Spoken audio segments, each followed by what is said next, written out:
I dream that we can create a system that works for all of them. So the vision of Indiana Microschool Collaborative is that every single kid in Indiana should get to go to a school that feels like it was designed just for them. And that's our dream. And I think imposter syndrome comes when your dreams are so big that they scare you. Hi, and welcome back to the Prenda Podcast. I'm Kelly Smith, your host for today, and we'll be talking to Dr. George Philhower, who's the superintendent at Eastern Hancock Schools in Indiana. He has a bachelor's in elementary and special ed from Cardinal Stretch University, master's in instructional leadership from University of Indianapolis, and an education science and PhD from Indiana State University. But in addition to these degrees and backgrounds and his deep experience in education, George has a big dream. He envisions a time when all students and staff wake up excited to go to school every day. He wants kids to feel like the school they attend was designed for them. And as part of that, he has created the Indiana Microschool Collaborative. We'll be talking to him about microschools, about innovating in education generally, how innovation can be a dirty word in education circles sometimes, changing culture, making promises to families. I think you're really going to love this conversation and excited to share George Philhower with you. George Philhower from Indiana, welcome to the podcast. Thanks for having me. George, I've been looking forward to this conversation. Let's start by just introducing our listeners to you and who you are. You've been an educator for a while now, and can you kind of give your, a summary of your professional background? I'd love for people to know who they're listening to. Sure. I'm George Philhower. Like you said, I'm the superintendent at Eastern Hancock Schools. We're a small rural district just outside of Indianapolis. If you've ever been to Indianapolis and you've taken Interstate 70 towards Ohio, you can literally see our district from the interstate.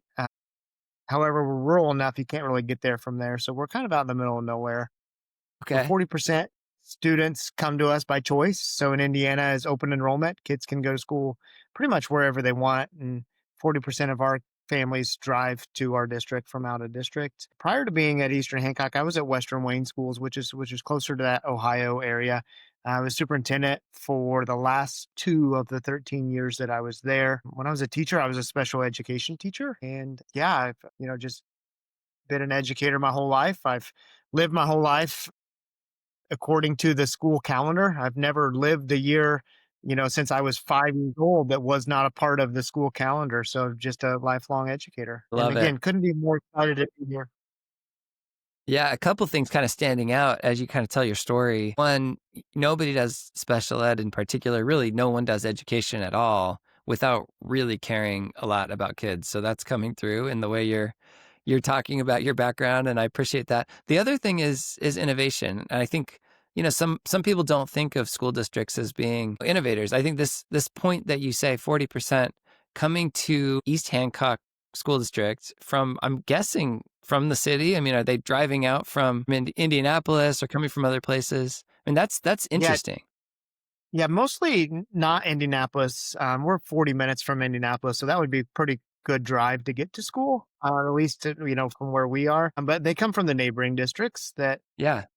We're pretty proud of what we do. I've been at Eastern Hancock for 4 years. It was a pretty special place before I got there, but we kind of define the work that we do within 4 promises that are outlined in our strategic plan. So promise number 1 for us is joy, just the idea that we want to think every day, what do we do to make these people want to be at this place? I think the world of education needs some intentional joy. If we don't, we just pay attention to the gravity of life around us, it's not really pulling us towards a place of joy. So it's got to be intentional. So we do lots of little things to bring joy to life. Next week, we actually have a conference at Eastern Hancock called Joy Jam, where educators come from across the country and join us for 2 days of fun and great learning. Promise number 2 for us is we call it connection. It's just the idea that everyone should feel known by name, strength, interest, future hopes and dreams and needs. And we feel like if we can create a place where everybody feels known that way, that it's pretty special. Promise number 3 is growth. Obviously, we're a school, so we want everybody learning new things every day that they will remember, which sounds really simple unless you've ever taught anything ever. And you know that it's way more complicated than that. And then promise number 4, we call success. And it's just the idea that it's a reminder that our job's not to produce a bunch of academically proficient kids. It's we want kids that are confident and excited about that Monday after graduation. So we really work hard to blend what's next with what's happening now. So it's a lot of work-based learning and college on campus and those kinds of things that are happening. And so everything that we do at Eastern Hancock fills through the filter of those four promises. Wow. Can I just pause and say, having promises, presumably promises to the students and to their parents, which is already puts you in a pretty unique category. I mean, I work with, educators. I think there's a lot of emphasis on compliance, on, checking boxes for the state. Even the portrait of the graduate work that I think has become pretty popular is often oriented toward maybe a promise to society in general or to taxpayers. But for you to go directly to your community, and it's showing, right? 40% of your kids are coming from other places. They're intentionally choosing this because they believe your promise, and you're doing it. So were you the initiator of that, or did you inherit these four promises? How did that all come about? When I was hired by my school board, one of the early charges was to create a strategic plan. And you described us as innovative, and nothing will scare people away more than the word innovation. So we don't try to talk about that. We try to talk about the common sense things that we want to do to get better. And Yeah, so, joy, connection, growth, and success are things that we definitely wanted to be aspire towards, but they're also descriptors of the things that were true about our community that we were already pretty proud of. Like when we're operating at our best, those are four things that we're doing really, really well. But they're yeah, also, they're things that we'll never quite achieve, and yeah. but definitely aspirational promises. I think everybody that enters education at some point wants those things, right? They want to connect. They want to help deliver joy and ignite this love of learning. They want growth to happen, obviously. I think they want success, which you could map to real world meaning and purpose. So you put these promises out there, but it runs into a brick wall in some cases, especially when it comes to checking boxes and compliance, some of these things that we've been talking about. Did you have any issues with working with your existing faculty, staff, teachers, just to say, like, look, we're going to make these promises. I mean, I would imagine somebody, even a well intentioned person, saying, hey, George, like, I'm sorry, but I'm already overstretched. I can't make those promises. I can't do that. Was that a journey for you guys, or did it, just sort of happen easily? Yeah, I don't know. I don't know that we have reached much resistance at all. I mean, it's pretty hard to argue with joy, right? Like if somebody asks you, Kelly, hey, do you want more joy or less joy? Like you're probably going to choose more. It's hard, Common but sense. I've heard the phrase unfunded mandate bantied about, right? I mean, do you get into that sort of, that would be the opposition. It's not that this is a bad goal. It's just, how am I supposed to do that? You're already giving me so many other things that I have to do, you know? Yeah. Yeah, true. So I think we use that word innovation and really I like to think about it as more of a relentless pursuit towards something. And Sure. so when that's the goal, then how we respond when we come up against barriers like that are it's different than like you don't just say no. You try to figure out. That's why we call them promises. If I say something's a priority, I got Yeah. lots of priorities that I don't get to ever. But if I promise you, then I better figure out how to deliver on those. It's a really So like powerful framework. yeah, and then so like it leads to conversations about, what do we need to stop doing? Like innovation and improvement aren't always just about the new things that you're going to be doing. It's sometimes about the things that you're doing that don't align with those promises that you need to stop doing. Or ways that we need to support the educators who need to be delivering on those promises so that we can figure out how to take some things off their plates. Yeah, if it's a promise, then I better figure out how to deliver on it, or I better call it something different. Well, I love it. I think it's incredible, and it must have taken courage. I'm sure you're being very pleasant about this. I can only imagine that kind of behind the scenes conversations and the work that it takes to really change culture this way and put this into practice, right? It sounds like this is what your community is experiencing, these promises. I'm sure you would say, and everyone would say in your community, not perfectly delivered, but aspiring toward these things. And it's a noticeable difference when that's written down, it's stated, it's out loud, it's lived or attempted to be lived in the day to day. So huge kudos. I mean, if you live near East Hancock School District, give it a look because it sounds like a really special place. And I'm excited about it, even before talking about microschools and some of these things that I'm excited to talk about. So when you say stopping doing things, do you have examples in your mind? Are there things that came up where it was like, well, here's a barrier that's maybe doesn't need to be Yeah. here, something we could knock down? So one of the early ones for us at Eastern Hancock was teacher evaluation. So we try to think a lot about the purpose and what's the true purpose of the thing that needs to be done. And is it our purpose? Like, are we literally just checking a box? And sometimes that's the case, and we just need to find the most efficient way to get that done. And so we don't have to think about it. Or is there a real purpose? And I think if we thought about what's the real purpose for teacher evaluation, it's teacher improvement. But the challenge for us was when we ask our teachers, does this make you better? Like, zero of them said yes. And when we asked our administrators, do you enjoy doing this? Zero of them said yes.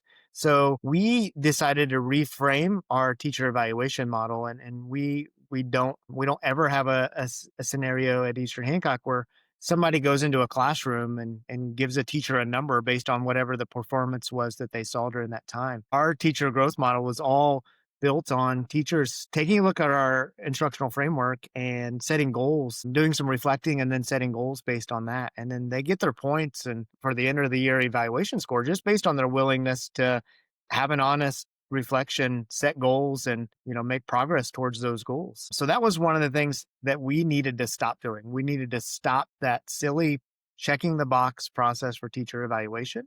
And then on top of that, by doing that, it created an environment where staff are never afraid, like that if I walk in their classroom, they know that I'm not there to give them a number, which means that they're not scared of whatever's going to happen while we're in there together. Right. Yeah, that's it. That's the first thing that comes to mind of something we had to stop. It's incredible. I mean, it must have taken some guts to kind of change your mind. And I don't know, did you have to convince anybody at the school board or somebody that is looking at this and saying, wait, well, then how will we know if these teachers are doing a good job?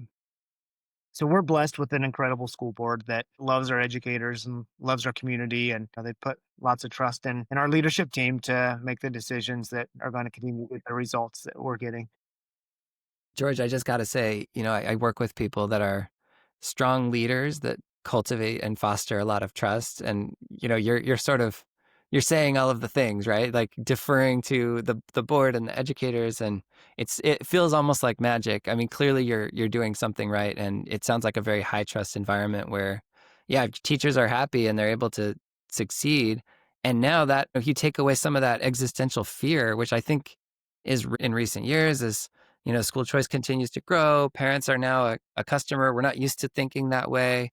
What do you mean make promises to the families? That's a lot. And yet to embrace all of that and say, wait, we can offer something truly impressive that people will seek out. They'll want to be here with that choice that we've decided parents should have. We can now listen to them and engage without fear of all the bad things that I think really governs a lot of the debate and the discussion out there, the fear. I think it's just a huge gift to your community. You guys are doing that.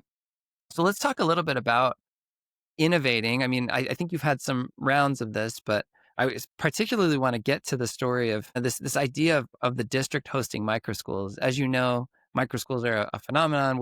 We've been part of it.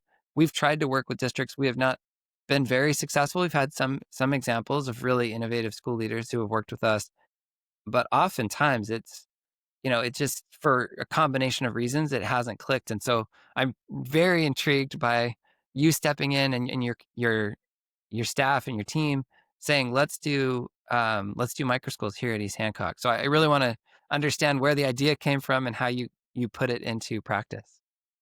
Sure. So, when you're 40% of your student body is coming from out of district, you try to be really intentional about listening to families and really watching your enrollment really closely. And we noticed that a growing number of our families each year were choosing to homeschool.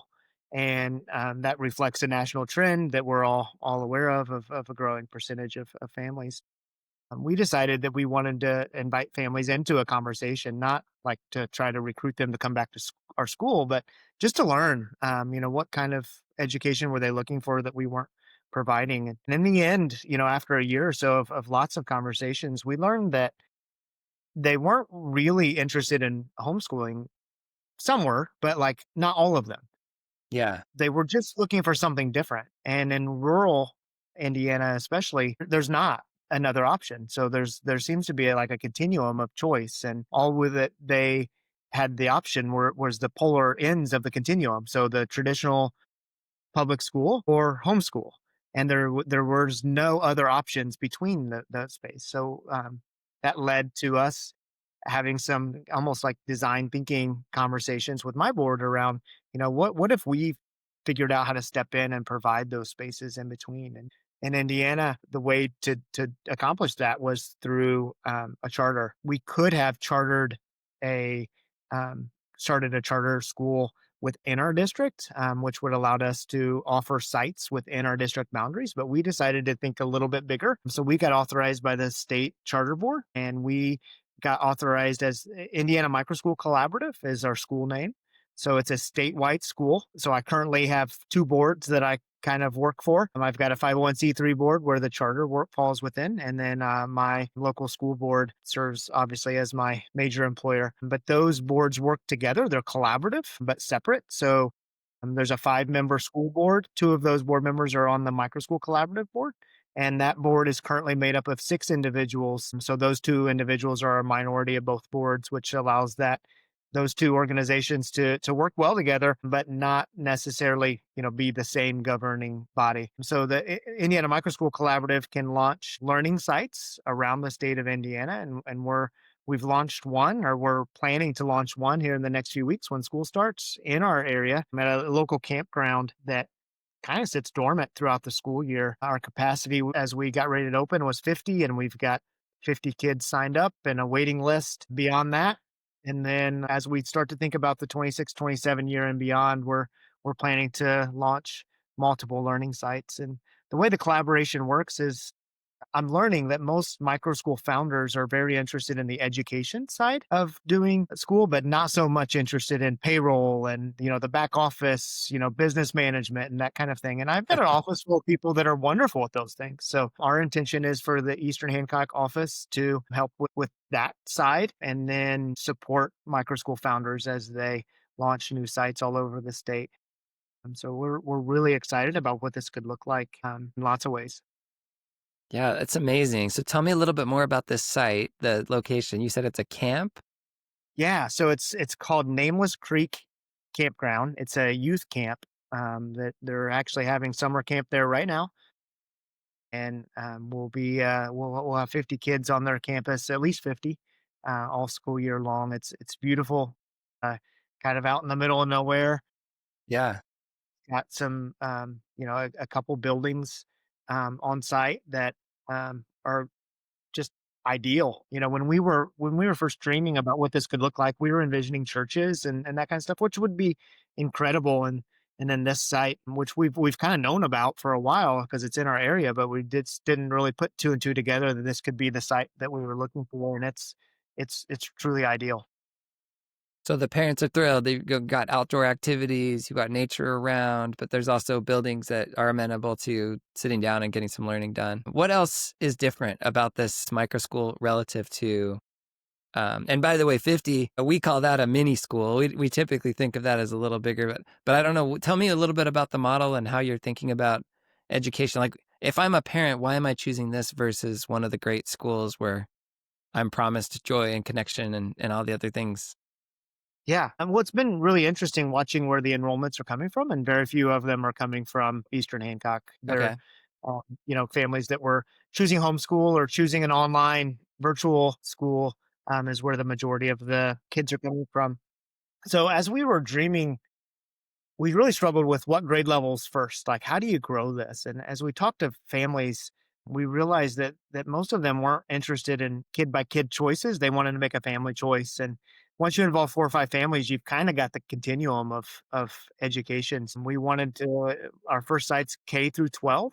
So we'll have, while we're calling it one site, one micro school for lack of better words. So there's multiple buildings and plenty of space to spread those sites out, and we'll have multiple teachers, multiple grown-ups there to support the learning. But that basic idea is kids are doing lots of hands-on learning, working at their own pace, multi-age classrooms, the kind of things, Kelly, that you and your audience are very familiar with. Yeah, that's awesome. Yeah, I'm really excited to hear that. I think the idea of a small school in an interesting place is already exciting, and that can be convenient for parents, and they like the extracurricular associations or maybe just the environment, right? The safety of it. My kids love being here.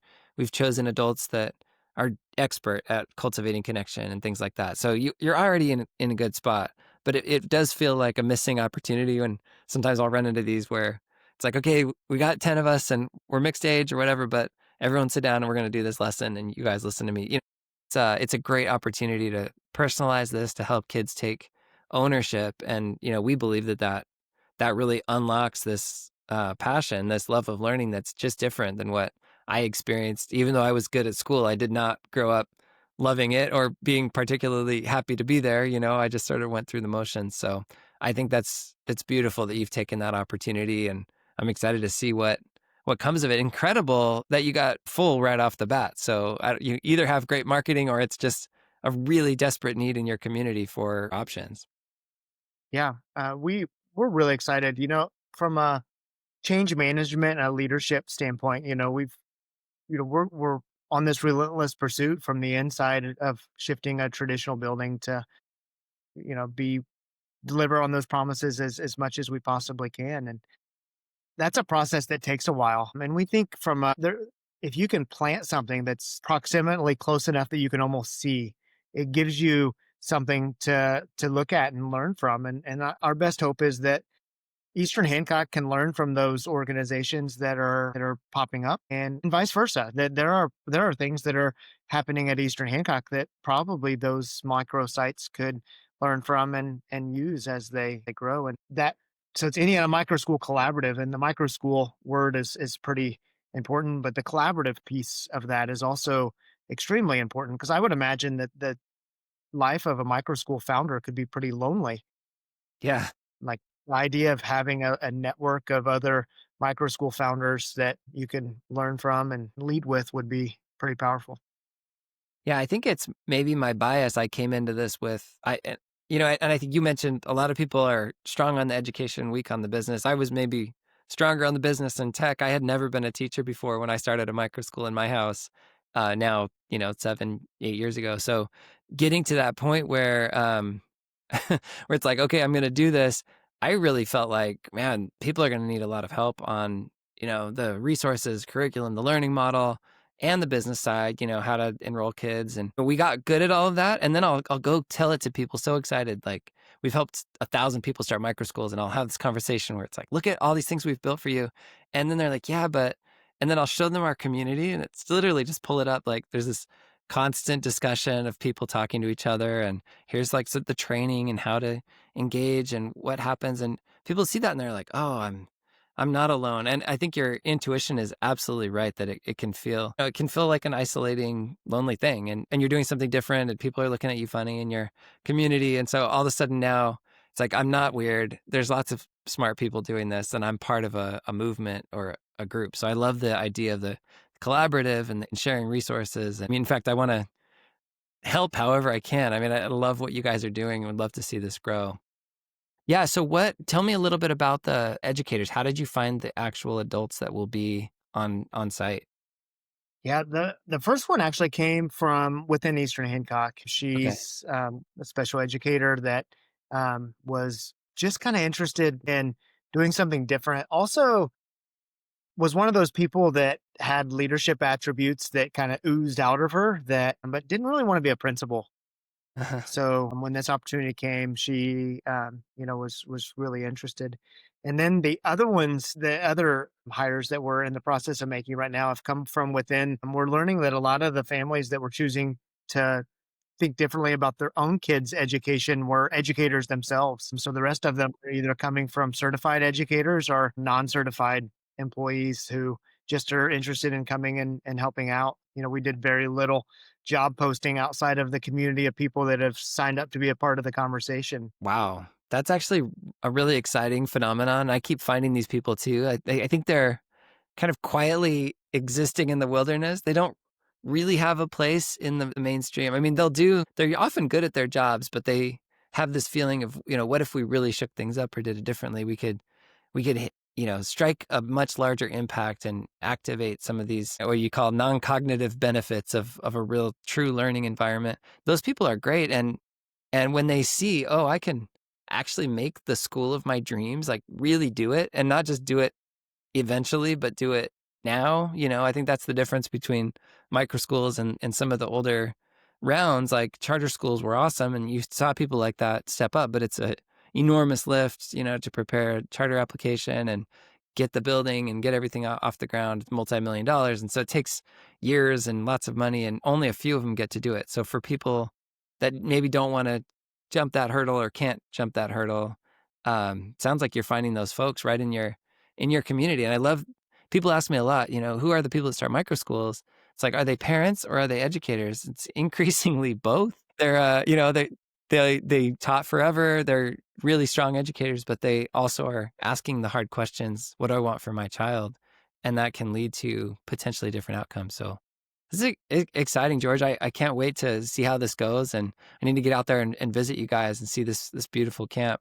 What do you do besides the core academics? I mean, do you have one of the things that a school district is core academic, but then there's all these extra, resources, programs, school lunches. I mean, school is so many things. How have you thought about all of that in in this world? I didn't realize you were completely legally separate. So maybe you don't do it. We don't do any of those things. So yeah. Well, so the answer to that is easier this year than what it might be next year as we're thinking about launching sites all over. Right now we're close to Eastern Hancock. So we're not providing transportation to and from the building in the morning and the afternoon, but things like school lunches and those kind of things we can work on because we're close if we need to. But Amazing. you're right. Like there are a lot of ins and outs of school that you kind of take for granted if like I said at the very beginning of this, I've lived on the school calendar my entire life. And, sometimes when that's the case, you forget all the things that happen within. Yeah. People will say, they'll use the word factories sometimes and it's meant as a derogatory, attack, but factories produce a lot. And I think that's something we forget is we often have to talk to people about the trade-offs, Does this microschool have a baseball team that competes in some sort of league? Like, no, it doesn't. There's 10 kids in this microschool. Now the community gets together and they come up with things and there's club sports. I mean, thankfully it's not the end of the world and parents still have to figure it out. But yeah, that's amazing that you're able to couple some of that in and participate, sort of like weave it into the overall school experience that you guys are used to providing with your district schools. It's amazing. Yeah, it's been, whether or not to provide all of those different kinds of things has been, an ongoing conversation. And this being the first year, we try to keep things as simple as we possibly can. Yes. And we're Good. focusing a lot on the academics and the obviously the non-academic type of skills as well. And we're really thinking hard about the school day mostly. And then, in the next few years or so, we might have some time and capacity to think about things that are happening beyond the school day. Love it. Well, I'm excited to read the papers. Hopefully you publish something about all of this and just share everything you're learning because it's truly innovative. I mean, there's not a lot of this happening from the inside, so to speak, and it's really exciting that you guys are doing it. Let's shift gears a little bit, George, just for our last few minutes here. Would love to just kind of take some of you're a humble guy, you're not going to feel comfortable with this, but some of the learnings and insights that you've distilled through this experience, take a moment and think of it as you're also a helpful person. And so think of it as there are people listening to this right now in similar professions to you involved, either on a school board or as an administrator or principal or a teacher that are, part of the traditional education system. And they're thinking, wow, this really sounds awesome. Like I would love to get this off the ground, but, very quickly there's a voice in their head that just says, no way, it's impossible, brick wall. Give them your best sort of, I don't know, pep talk slash best practices, things that you've figured out as you've taken this on. I don't know if it's makes pep talk criteria, but so in my career, I've never done anything that has led to so much imposter syndrome just because, I know how to be a superintendent. I know how to, do the job of school as we know it. But as we've talked to families who are wanting to make decisions for their kids, there comes a point where you, we had to make a decision to try to be a part of the solution.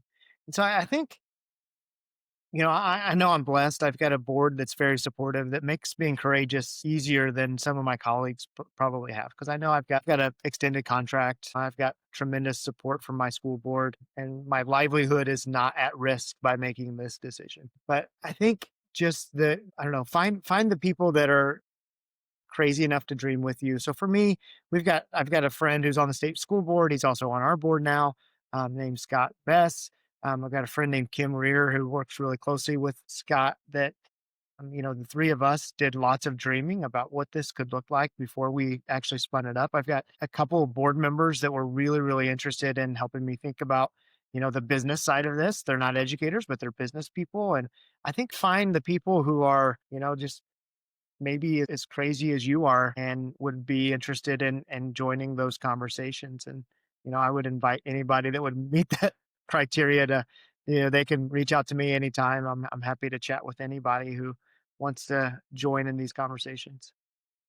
It's amazing. Okay, so just to spit back what I just heard you say, expect imposter syndrome. That's coming. I love that advice because it's so accurate, and I think for whatever reason, imposter syndrome surprises us. When it gets there, we assume that it must mean something terrible about us and the actual likelihood of this. It's coming. You're gonna feel that way. So just know it's coming, Yeah. and then it's fine. You Kelly, just do you think maybe that comes from like we're building something and I've got 50 parents plus signing up, trusting me. So then like a little bit of me is thinking like, wait, do they know they're trusting like me? Like I don't know that I feel worthy to earn that trust. And I think that's where it comes from. And maybe the I think our confidence will brain. happen in September when Yeah. the school's actually open and running. It will. I mean, and that absolutely happens. This is what's crazy. And I'll tell this story sometimes. I'm obsessed with the Wright brothers, Orville and Wilbur, not too far away from you guys. And in Ohio, they've got this bike shop and they've got this dream of flying like birds. How can we do this? So they go to North Carolina because of the wind. They're on a train. It's these long trips and they're launching these gliders and crashing them like year after year. It's like sort of working, sort of not. They're kind of just stumbling along. But there's over all of those crashes and flights, they're building this. I don't know. I don't want to call it swagger. I don't know if it was swagger even yet, but it's this sense of like, well, we at least know how to get this far off the ground and do this thing. And it's messy and it doesn't feel remarkable at all. They're reading in the newspaper at the time about big money projects that were happening over in Washington, D.C. that were doing great, supposedly doing great. But those guys, they were spending all the money and then they had this like spectacular crash, just disastrous. Like it didn't work at all. Meanwhile, just one flight after another, they're learning a little bit at a time. And the thing that they had was just the gumption to just keep doing it, like to do it in the first place and keep doing it. It puts you in a special category. So you believe like, oh, those guys are the real ones. They have their Smithsonian's involved and et cetera. But, meanwhile, I'm actually doing these glider flights. And there was this year, I know this is turning into a longer story, but there was this year after multiple years of gliders where I think I'm trying to remember if it was Orville or Wilbur that like pushed it. They just said, look, there's these papers that have been published and these scientists, there's data, there's the science of flight, that was like, and I'm putting it in ironic quotes on purpose because it was all so new. It turned out to be just total hogwash. Like it was bogus, but they read all of the literature and they reworked all of their designs to sort of align with conventional wisdom of the time. They went back with they're new and improved. We've now read everything. We've got the science of flight, and we go to Kitty Hawk again, and it's just a disaster. It was their worst season ever. Nothing worked. they've got this just pile of wreckage basically that they're bringing back on the train to Ohio. And they're like, what just happened? Like, why did that? Yeah. And I think the reason for imposter syndrome is we have this sense that there's this data backed, tried and true, proven thing that we know works or whatever. And I guess there's people like me, and I think you're one of these people, although I don't want to get you in trouble with your board if they're listening to this, that are a little suspicious of that narrative, right? It's like, sure, we've been doing it this way, but are we sure that it works? Especially when you look for maybe some different outcomes like, well, I mean, there's the obvious like NAEP scores and reading and math, and like those things don't seem to be working. But then you also have like, do kids like being here? Is joy even a factor in any of this? And should it be? Are they prepared for life? I mean, you can hear throughout your story, like you sort of implicitly question that, if not reject, some of those assumptions. But they're still going to be like so embedded in your brain. And I'm saying this now to the people listening, you're going to believe that like those people have it. They've got their answers. They've got it figured out. And what could I possibly, all I've done is sat with kids face to face for hundreds or thousands of hours, right? Like that's, something because you've done that. It feels like crashing airplanes or gliders when you've spent all that time, you're trying to help kids become learners. But yeah, I think it's an interesting, not that you asked me for this sermon, but it's an interesting phenomenon because it happens over and over again. We think, okay, there's the real truth. There's the science. There's the real, and I'm fake. I'm an imposter. I can't do this. And so your brain's going to play tricks on you. I don't know if any of that resonates with you. For sure, guys. I think the other, like, I don't know, we're small at Eastern Hancock. I meet every single junior and senior every single year and talk to them about, what's your plan after high school? What are we doing to prepare you for that? Who's your go-to person around here?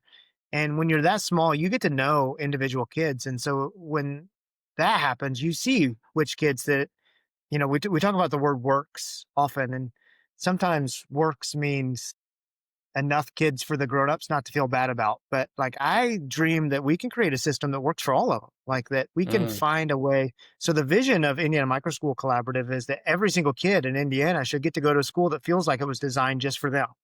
And wow. and I think that's the dream, and I think if we're going to achieve that dream, my job's not to just plan a bunch of micro schools. My job's to be a big enough influence that I'm influencing the way that school's done inside the walls that are already established as well. And that's our dream. And I think imposter syndrome comes when your dreams are so big that they scare you. And I think that's also true, that it's okay. Like I think that's probably true of the Wright brothers, that their dreams were so Absolutely. big that they scared them. Thank you for sharing that, George. It's a sacred thing to hear you kind of open up your heart and share that dream, and it's a powerful one. It gets me excited. So I know that there are people in your world, but well beyond the scope of people you've even met, that are hearing that and saying, yes, like I'm motivated by that dream, by that vision. Other things I heard you say, find your tribe. I love that advice. So building up this posse collaboration.